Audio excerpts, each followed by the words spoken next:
السلام عليكم ورحمة الله.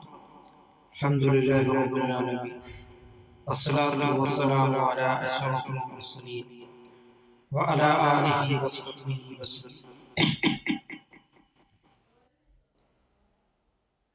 ഒരു സഹാബി വന്നിട്ട് സയ്യിദുനാ റസൂൽ കരീം സല്ലല്ലാഹു അലൈഹി വസല്ലം തങ്ങളോട് ചോദിക്കുകയുണ്ടായി, യാ റസൂലല്ലാഹ്, ഖിയാമത്ത് നാൾ എപ്പോഴാണ്?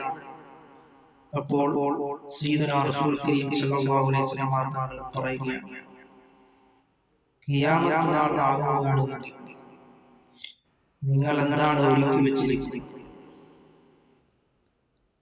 അപ്പോൾ ഈ സ്വഹാബി പറയുകയാണ്, ഇന്നി ഉഹിബ്ബുല്ലാഹ വ റസൂലഹു, തീർച്ചയായും ഞാൻ അല്ലാഹുവിനെയും റസൂൽ സല്ലല്ലാഹു അലൈഹി വസല്ലം തങ്ങളെയും സ്നേഹിക്കുന്നുണ്ട് എന്നാണ്.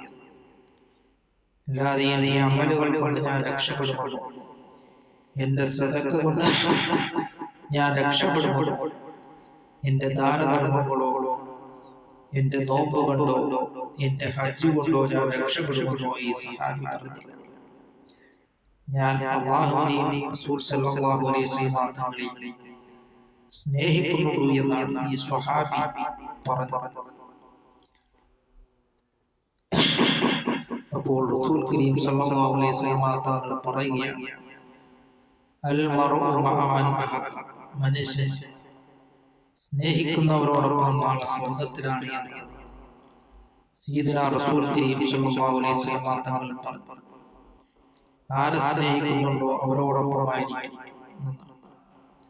അതുകൊണ്ട് പുണ്യ നബി സല്ലല്ലാഹു അലൈഹി വസല്ലം തങ്ങളെ സ്നേഹിച്ചു കഴിഞ്ഞാൽ നബി തങ്ങളോടൊപ്പം നമുക്ക് സ്വർഗ്ഗത്തിൽ പ്രവേശിക്കുവാൻ കഴിയുന്നു. അല്ലാതെ സിനിമാ നടന്മാരെയോ താരങ്ങളെയോ സ്നേഹിച്ചാൽ അവരോടൊപ്പവുമായിരിക്കും പുണ്യ നബി സല്ലല്ലാഹു അലൈഹി വസല്ലം തങ്ങളോടൊപ്പം നാളെ ജന്നാത്തുൽ ഫിർദൗസിൽ അല്ലാഹു തആല നമ്മളെ ഉൾപ്പെടുത്തുകയും ചെയ്യുമാറാകട്ടെ.